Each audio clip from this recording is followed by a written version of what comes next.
Hey, thanks for joining us today. This is the Doty Stew podcast. I'm your host, Brad Doty, and we're here with the star of the show, Lance Sellers. Lance, how you doing? Doing good. Thank you. for having me. Good. Lance is a former BSU football player, former NFL star, as well as an American Gladiator and City of Boise firefighter, correct? That is correct. All right. Well, we're going to just dive right into this. So where were you born and raised? I was born in a taxi in Washington, coming back home to Idaho. Okay, and then you ended up going to school in somewhere in Idaho, correct? Twin Falls. In Twin Falls? Yep. I was Twin Falls in farm town, and it was awesome. Great childhood. Was it? What high school did you end up attending? Twin Falls High School. We only had one at the time there. One Twin Falls High School? Yep. Okay, and then at some point, someone at BSU was interested in your ability to play sports, I'm going to guess. You just didn't walk in there, or maybe you did. Let's hear what it is. It was baseball. It's baseball. Got there, they dropped the program. Okay. So Scott Kreiner saw me out on campus. He was at my East-West Shrine game. And he asked what I was doing there. And I said, well, for baseball. And he goes, sorry to hear that. Why don't you walk on for football? You can do that? He goes, yeah. Yeah. That was... So you're a pretty good baseball player in high school. I was a pitcher, but I was an athlete, but I had no technique or coaching. Same as football or basketball. Fortunately, I was too short.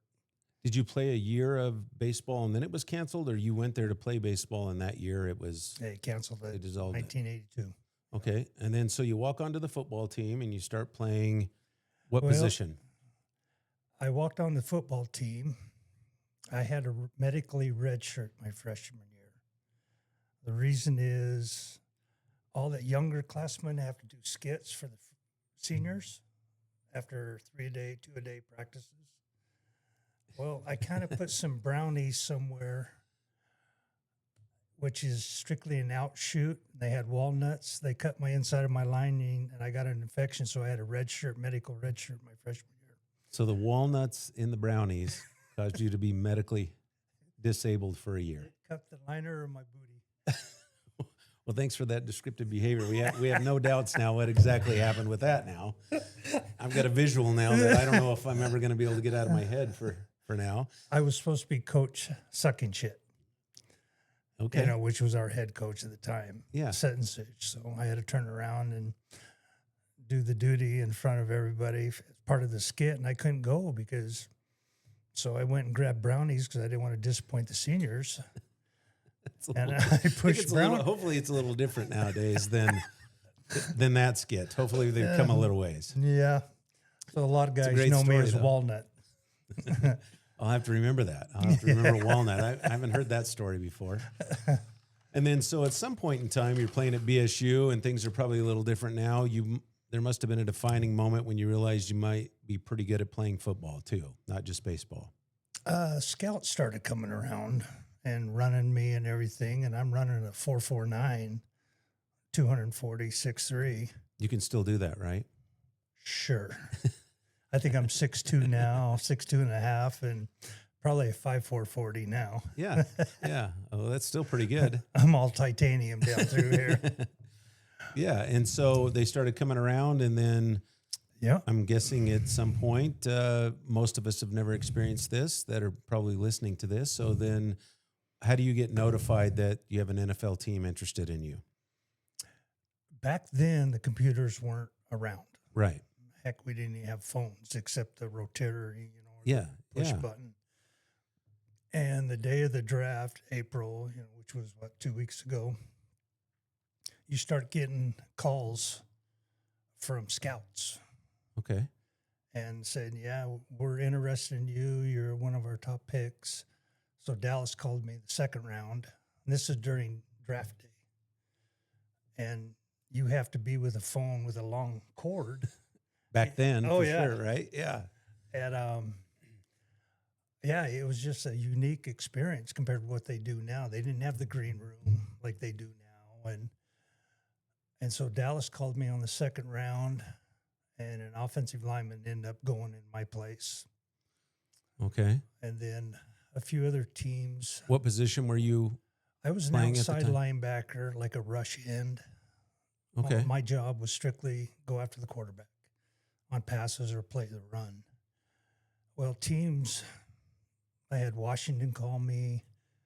I had Seattle call me. And then Miami out of nowhere called me in the 5th round. Said, hey, we're going to take you. That's a pretty exciting phone call. Who was around you at the time? Just me and my mom and my sister. That's pretty cool.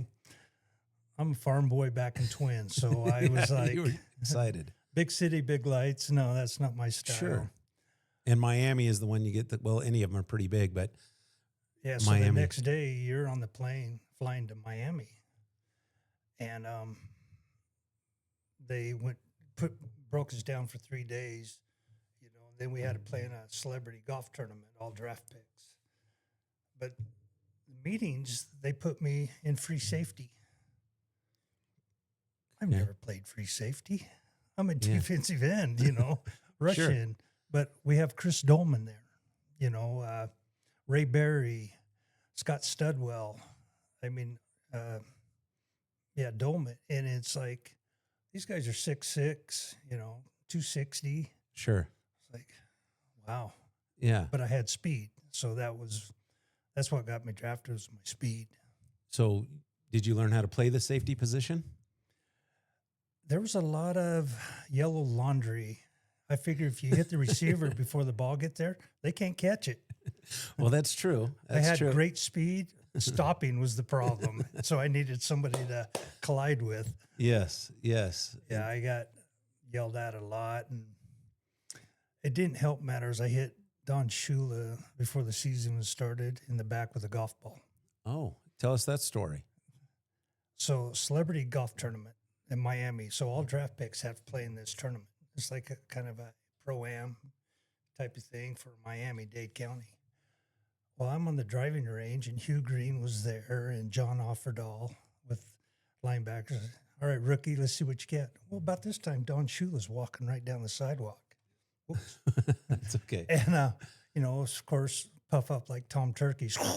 Yeah. Look at me, you drafted me. Yes. You know, type of thing. And he set up probably 30 yards, you know, on the driving range.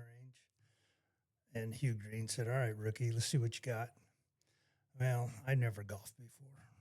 And I took a big old swing and I shanked it and hit him in the back. Oh. I ran over there. I said, Coach, you okay? He goes, get away from me. You're trying to kill me. My life was a living hell for the rest of that year in Miami squad. Oh, it was. It was. Yes. You never got a break. No. And then you went from Miami. At some point, did you stay at Miami or did you? No. After the season, I had walking papers. You walk in your locker, you have a red ribbon. Mm-hmm. It's like, really? And walked into Shula's office. I went to sit down. He goes, you're not going to be here long enough. To sit down? He hated me. Oh, man, he hated me. He goes, you're going to Cincinnati. What? He goes, shut the door on the way out. That was it. That was it. I went back to my locker. It was stripped. Only my personal effects were still there.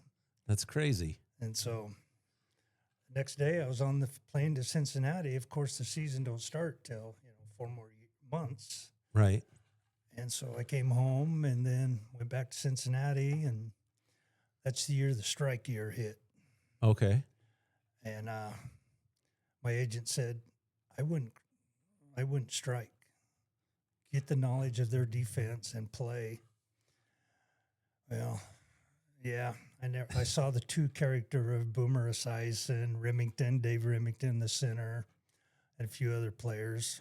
You ever see the Replacement Players, the movie? Yes. With Keanu Reeves? Yeah, it was like that. It was. Oh, yeah, it was. So you were an outcast because you didn't strike. Pretty much, yeah. The only thing really saved me, because I played the first 2 games, and then Reggie Miller, which ended up becoming the governor of Cincinnati, he crossed. Okay. And then the rest of the players crossed after the 3rd game. And then I went to, it's kind of like a practice team, or if they need somebody for special teams, I would come out. So I spent a year there, just really nothing. I was a piece of meat, carry the ball, live football drills. Yeah. So you spent 2 years in the NFL then? 6. 6 years in the NFL. Yeah. From there, I got traded to Minnesota the next year. Okay. And then I spent 4 years in Minnesota. Not much playing time. Yes. I mean, I'm from Boise State. Everybody thought Iowa. No, Idaho. Where's that? I said blue wasn't turf. quite as well known as it is now, right? I said blue turf. Oh, potato land. That's Yes, where they knew yes. it. So, and then that's where I got my knee. I was finally getting the games, give Ray Berry a break because I was his backup type of thing, and got my knee nicked. I shattered my kneecap, not my knee, but my kneecap, and that ended my. That was it. I was done. And then back then, did they have what they have now, which is medical care or when they cut you, you're all done. You just got to deal with the knee and the injuries all. Yeah, on your they. own? You can do after 4 years. You can get your retirement, or you can get one lump sum payment. And I said, I will. I'll defer it till I was 55. Very nice. So, yeah, I did that and came back here and rehabbed and did fine. And then Fred Good, my academic counselor at Boise State, called me and said, "Hey, get your gear and come down here." I said, "Fred, no, I'm retired. I'm done." He goes, "No, come down here." Sure. So I went down there, and that's when the American Gladiators came to town. I said, "Fred, I ain't doing this." He goes, "Yeah, you are." And Mark Johnson, which used to be Channel 7 newscaster, Mm-hmm. he comes up to me. He goes, "Lance, here, we're going to mic you up. You're going to do this." I was like, "All right." I had no idea what I was walking into. I didn't even know what the show was. Yeah. So American Gladiators, for those listening that don't know, I certainly am familiar with it, but our younger generation is not. Can you explain what American Gladiators was all about? And American Gladiators were yoke gladiators, which were only about 5'10", 5'11", maybe 6 foot. There's some like Atlas and Gemini. They were 6'5", 6'6". They're ex-athletes, like bodybuilders, power lifters type of thing. They were gladiators. We came in. We had to do all this pre-test before we compete against them. And they're going to take 4 guys, 4 girls. There's thousands of people here trying out. yeah. And right off the get-go, we have to do 50 fingertip push-ups under a minute. I said, okay, and all these guys with their shirts off, walking around, stroking like a Tom Turkey out there. I was like, damn. Yes. Well, they put us all in the gym. They said 5, 3, 2, 1, go. Well, I got my 50 push-ups in fingertips, and they have a monitor there, a person. So they, with the fist. So no cheating. No, you have to go down and touch it. If your fingers collapse, that didn't count. So I did it. From there, you had a minute rest. You had to go up the second part of the pavilion and run a 4.6 or better 40. Well, I was built for speed. So I did it. I did it. And they said, okay, you got a minute rest. You got to go back downstairs and do the inverted bicycle, which is 20 yards in the air, bicycle vertical. Okay. Or horizontal, Yeah. horizontal. So I did that, and that was fun. Then you drop down, then you had to do 15 pull-ups behind your neck. I am not upper body strong. My power's in my butt and my thighs. Okay. I did 8, and that was it. I was like, I'm done. He goes, all right, just wait here until someone comes here, get it.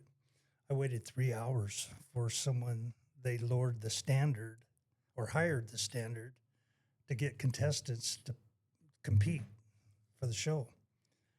So we did that, and then they had a wall. We had to climb the wall. They paired us up, 2 guys, which was this big man on campus from University of Idaho, the Vandals. This is the only time I beat a Vandal when I was playing at Boise State. Go Vandals, right? Virgil Paulson, yeah.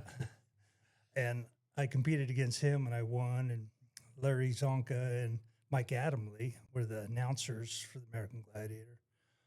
hey, dude, you're going to travel with us. I was like, okay. Yeah. I thought maybe it's just all hype type of thing. But no. Did they have you play some of the games when you were competing, or how did they have you compete with the other people that were there? I did the wall, powerball, assault, the gun, tennis ball gun, and then the obstacle course. And I breezed right through it. Oh, and the jousting.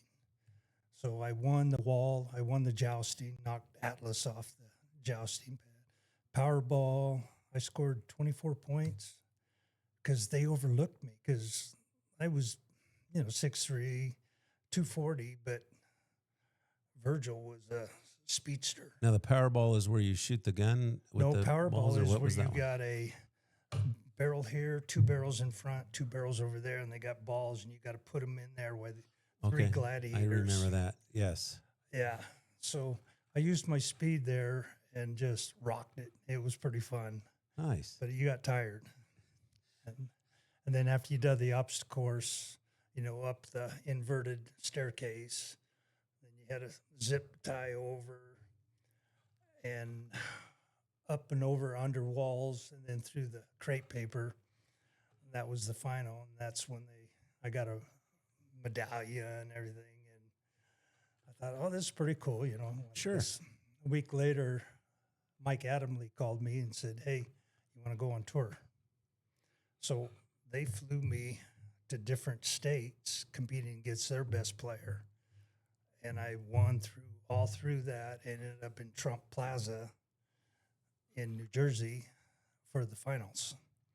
And I got knocked out the first round. I got 7 or 8 stitches in the back of my head. It's called Super Powerball, where just 3 barrels and 2 gladiators, 2 gladiators.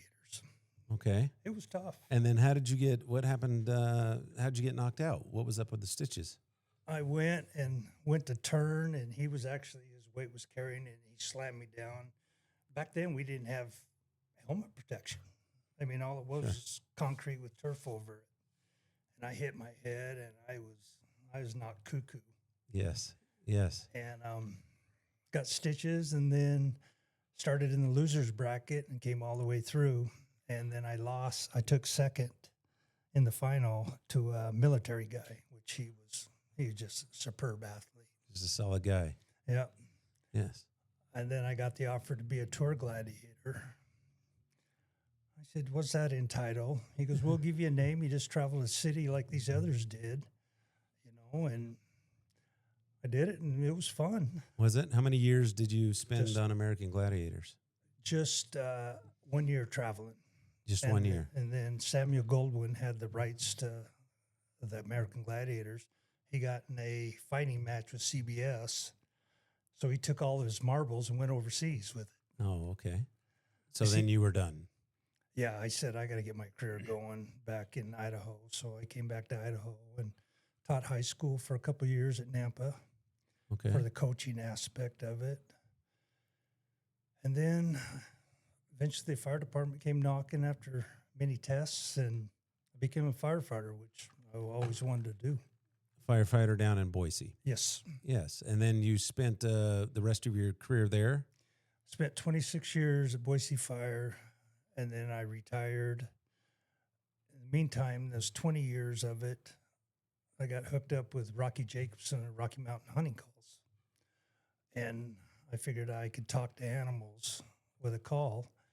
And so I enjoyed my life every season going out calling different animals and really excelled at elk and coyote. Okay. And now that's my job. From October 1st, St. Patty's Day, I hunt coyotes for the ranchers or people that's having problems with coyotes. And then in the summer, I take people bow fishing. April, I take a lot of kids that don't have someone to direct them in the hunting industry that wants to. So I take them turkey hunting, or they can come out and fish. Yeah. Take them to that type of stuff. So I was gifted. I want to give back. Yeah. Are you connected with a company that does that, or is it your own company? Or how do you get a hold of First Hunt Foundation? First Hunt Foundation. Yep. And so you can just find that online anywhere, First Hunt Foundation? You can, or word of mouth. A lot of people know me. Yeah. And I get phone calls every year of someone new, and it's just a blessing. I'm Yes. there to help the kids, and I love to see their face. And it's a drug, adrenaline rush drug that you cannot explain to people. When an animal comes in, I don't care what type of animal it is, the rush you get, you can't even talk about it. I mean, it's so overwhelmingly, it's the most powerful drug. Yeah. From there, if they're hooked for life. Yes, that's So, pretty cool. yeah. Pretty cool experience. Quite an interesting life too. You know, there's only generally 75 years we have to stay on this earth, and it seems like you filled it up pretty good so far. And I hope hopefully 75. we'll get to that. I hope Yes, 75. yes. So what's an experience that you gained that you would pass on to maybe our youth or anyone, but usually our youth that wants to be a professional athlete? Heart. Any advice Heart, and there's no such thing as I can't. That's my Okay. firm belief in words. I don't believe there's no such thing. You might get knocked down, get right back up. And then you never know where opportunities are going to present themselves, right? Like Exactly. you get a phone call, and then next thing you know, you're on American Gladiators.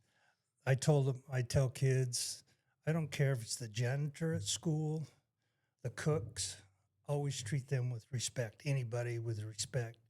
Because somewhere down the road, That's great advice. That's great advice. their kids or daughters are going to be in high position that you want to get into there. And they'll remember you he was always polite and helped me out and type of thing. So Yeah. Let's venture into the hunting the coyotes for the farmers. Some people just think people are out just shooting these animals for no reason. And so I just want your take on explaining that a little bit better and what you actually do to help our farmers and ranchers. Okay, I have a service called Coyote Relocation Service, and a lot of farmer wives will ask, well, that's kind of humane. What do you do? I said, well, call the coyote, I see it. When it falls, I pick it up and put it in the truck and take it to the Christmas tree farm. I said, well, that's nice. Let them think about it while I'm out looking at their property so I can come back at night to figure out so I'm not running into wires, ditches, or trespassing or something like that. Sure. They by the way, when they fall, do you shoot them? I said, well, yeah, I do.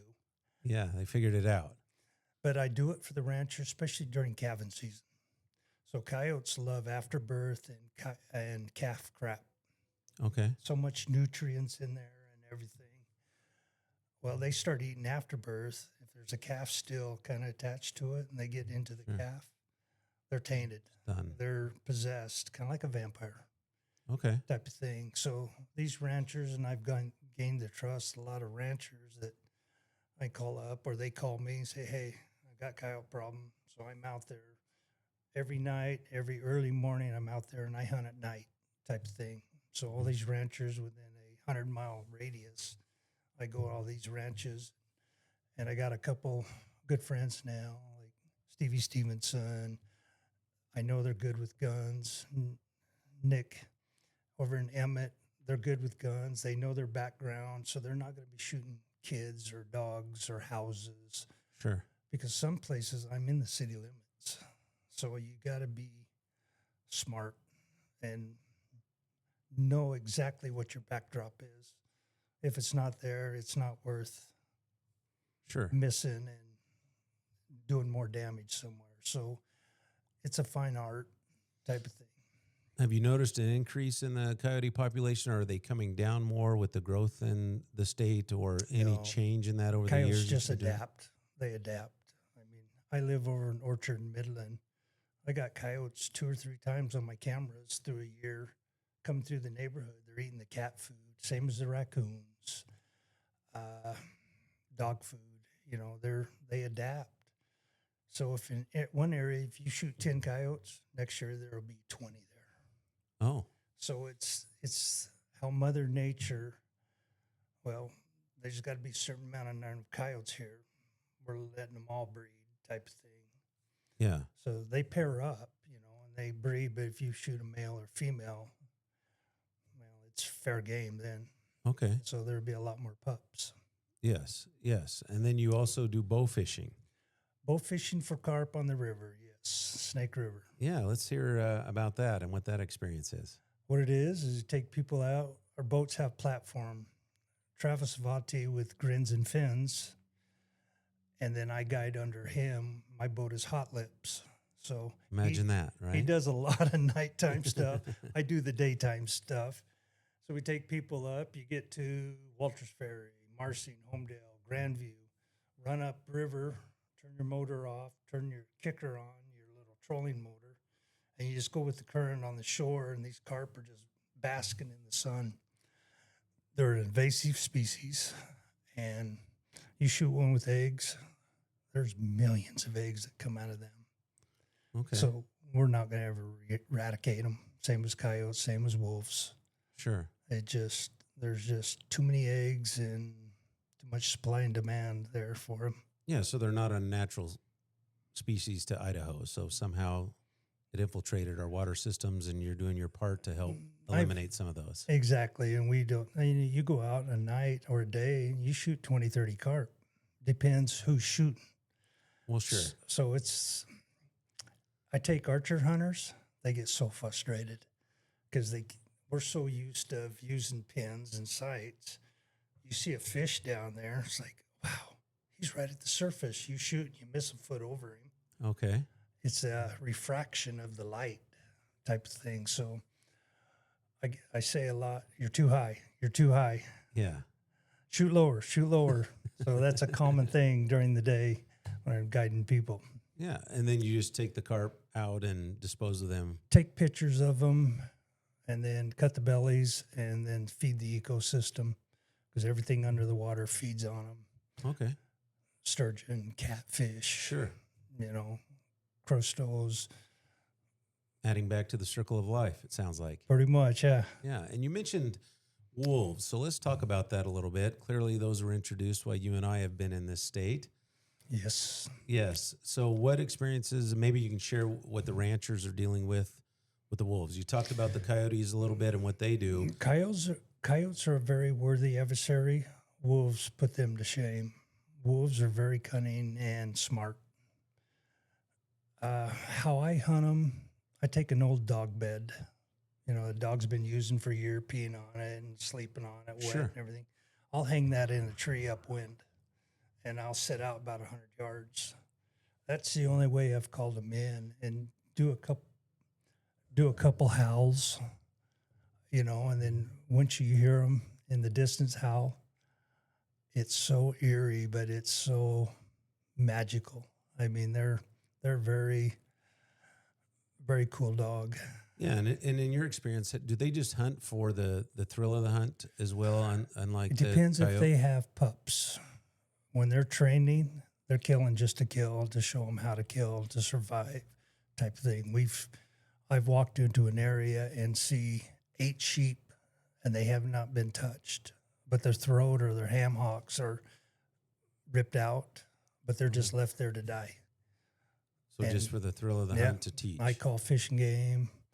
They come up, and the scientists come up and confirm, yeah, it's a wolf kill. Well, yeah, it is. Yeah. When there's wolf scat everywhere around it. Sure. But yeah, not one of those sheep were eaten. And there's a rancher up in New Meadows. He's called me, and he's lost calves. They just killed it and didn't eat on it. Yeah. And it was a good day. It was out there because he was set it up so he could shoot off of it, shoot a wolf, but they never came back. Yeah. Yeah. Going back to your NFL football career just a little bit, so that you definitely mentioned the youth, and I just want to know, is there anything else you'd like to pass on to them, or an experience? We've talked about quite a few stories that you've had, especially now I know to call you Walnut. Oh, here's a great one. What was your name during American Gladiators? I was Turbo. You were Turbo. Yeah, I think we've shared that story before. Yeah. Yeah. Is there anything that you'd like to share with any of your experiences there while you were in the NFL? Just drive. You got to have the drive and the heart. If you have a big heart and not that athletic, heart will prevail over athleticism, because you can learn how to be fast. You can learn how to be strong, but you can't teach heart. Yeah. That's just, and drive, you set your mind to it as a young kid. Did I want to play football when I was a young kid? No. I didn't know what I wanted to do. I was a dairyman. I was up. Grandpa had me up at 4 a.m, do chores. Then I'd go to school, do sports, come home. I still had chores.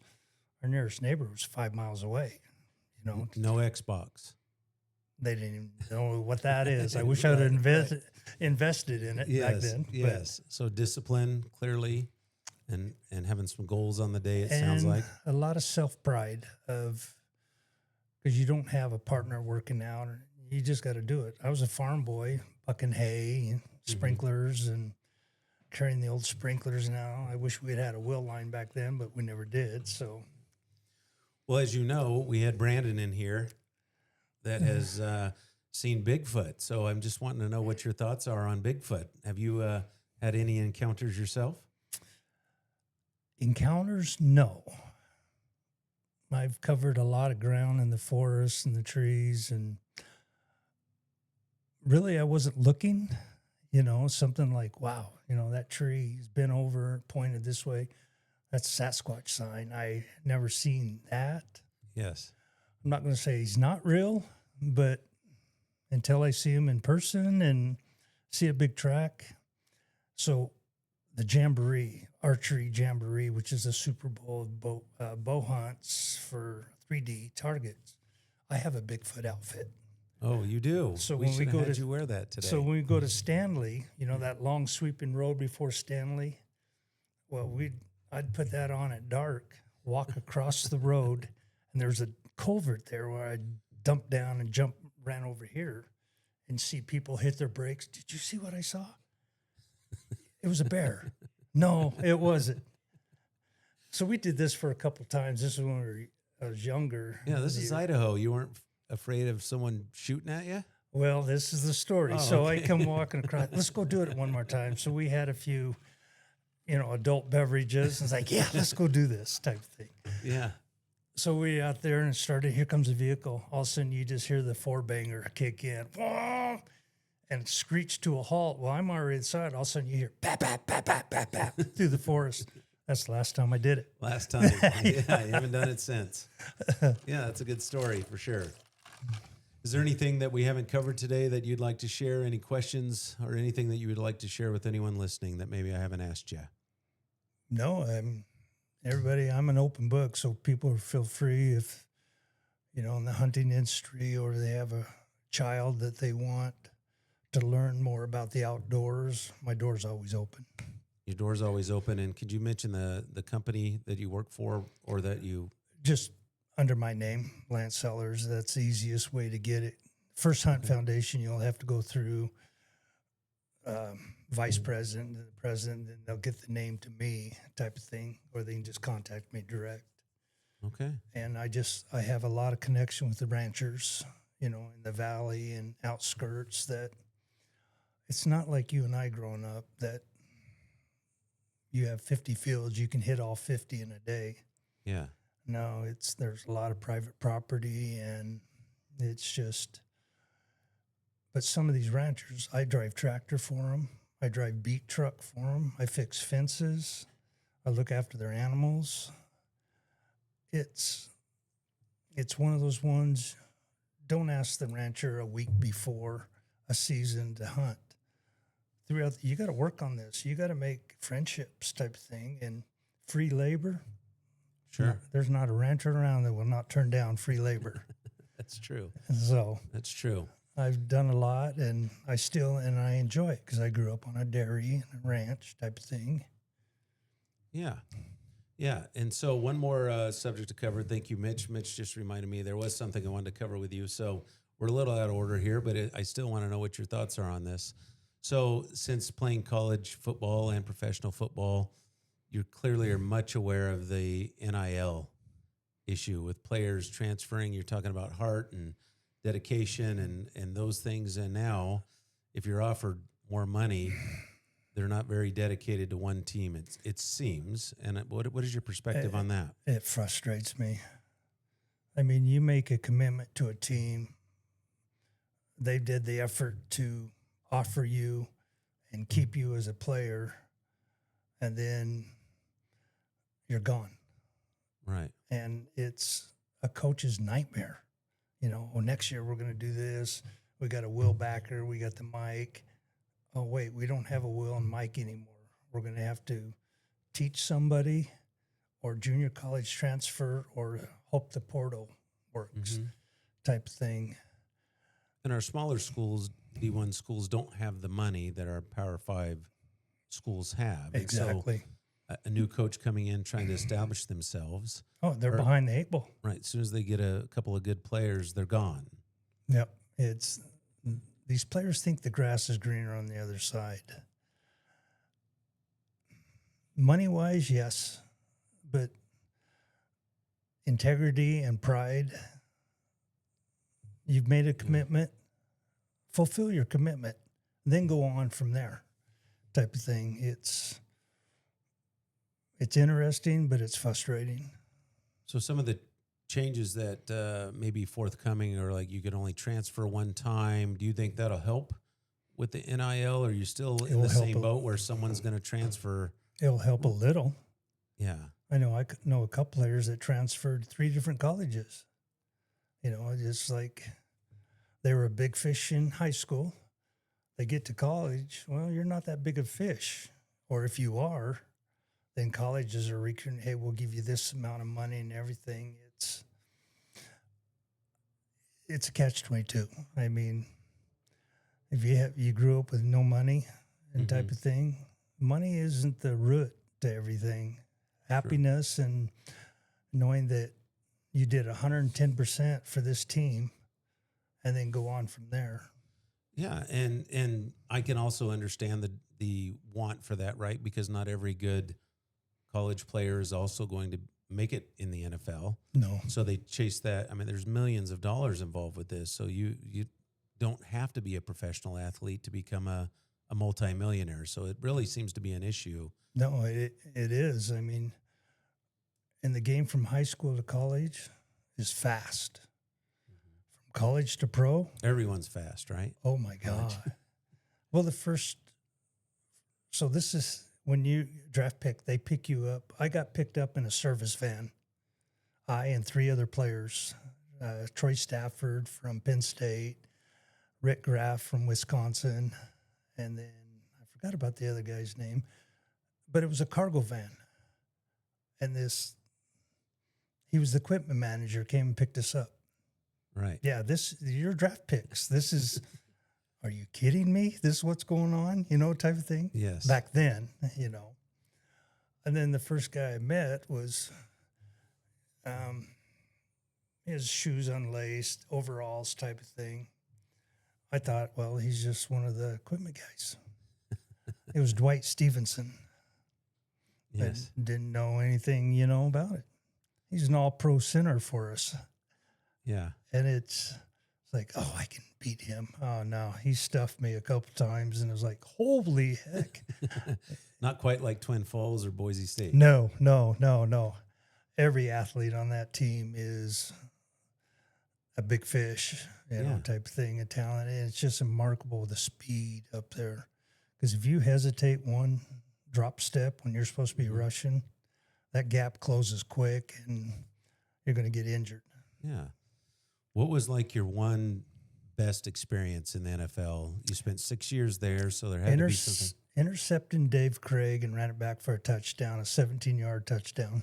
That's very exciting. Yeah. And go ahead. You still have that ball? Yes, I do. Do you? It's That's in pretty storage, cool. yeah. Yeah. And then I got one fumble on a kickoff, and that's about it. Yeah, those are pretty exciting things. Again, things that you've experienced that most people never will. So Yeah, and you hear all these big contracts type of thing. Well, that's not what you get. This is what you could get. The signing bonus up front, you sign your name and they $33 million guaranteed. Yeah, well, I was never close to that type of thing. And it's incentive. So like every ball you intercept back then was $10,000. Every yard positive is $500 per yard. If you score a touchdown, that's another $10,000 bonus. That's on your check for the next week type thing. So even back then, they incentivized with money. Yep. Every sport has that, like baseball players and that. Sure. On the downside, if your skin was showing between your pants and your socks, you get fined per leg. Per leg. If your shirt's untucked, you get fined per leg or per shirt per game. My weight was 235, so I could be 240 or 230. Anything under that or over that, you get fined per pound daily. Some of the offensive linemen, they could care less. I'm 50 pounds over, I'll pay the fine. Every day they paid it. Really? Oh, it's a big money game up Yeah. there. See, those are things I don't think most of us realize. I think we've heard it now with social media and as more information gets out there, but those are very unique experiences that even back then. Yeah, because everybody had a set salary. Mine was 180. Everybody has that. It's just what kind of position you play, the incentives make that contract higher type of thing. Yeah. Was there anything else that you experienced on any of those teams that was unique to a team? Like you played for how many different teams? Three. So I was the first guy to play on blue turf. First guy to play on blue turf. And then which experience was the best out of those three teams? They all had their individuality of experiences. Like high school, I had coaches, but they're farm coaches. We had no organized football, players that were coaching or everything. Sure. We didn't have plays. So when I got to college, it was kind of like Ricky or Cole Trickle on Days of Thunder. I don't know what the hell you're talking about, type of thing. So a playbook was unique then. It was. And so Coach Dutton set me down after practices and he showed me, okay, this is the A gap. This is the B gap. This is C. This is an offensive tackle, not a defensive tackle. And learned everything. And then the light bulb came on. And then my sophomore, junior, and senior year, I just gelled and the game slowed up for me. So that was probably in the NFL. I never got that. The game slowed up for me type of thing. College, yeah. I knew the guy I'm going against better than he knew himself. Right. So I'd look at his hand placement, white knuckles. You see here white knuckles. Well, that's going to be a run. No white knuckles, it's going to be a pass or a draw or something like that. Sure. So you learn, we watch film. Back then it was reels. It wasn't like the computers now. Yeah, exactly. So we broke a lot of reels and had scotch tape it back together type of thing, and in black and white. So, yeah, you learn how to read your person that you're going against. And I'd get all the information I could from back then. If I had computers, it'd be great, but I'd talk trash. I mean, if I could get in their head and get them mad at me, it's putty in my hand then. Sure. And then you'd have to go in for team meetings and unique to the position. That's still common today. Yep. As well as, I'm sure, standards of when you have to show up for practice and what time you got to be there for game time, or it sounds like you might be fined if you're not. Oh, yeah. You're 1 second late, you get fined big, and that'd be the last fine you do. Oh, is that right? Yeah. If you're 15 minutes early, you're barely on time. Yeah. Type of thing. So they say it's at 2:00. You better be in there about 1:25, 1:30, 1:35. So safe and sorry. Yeah. And so at the end of that last year, did you know your career was coming to an end in the NFL with that knee injury? Oh, you knew it right off the get-go because you're a black mark.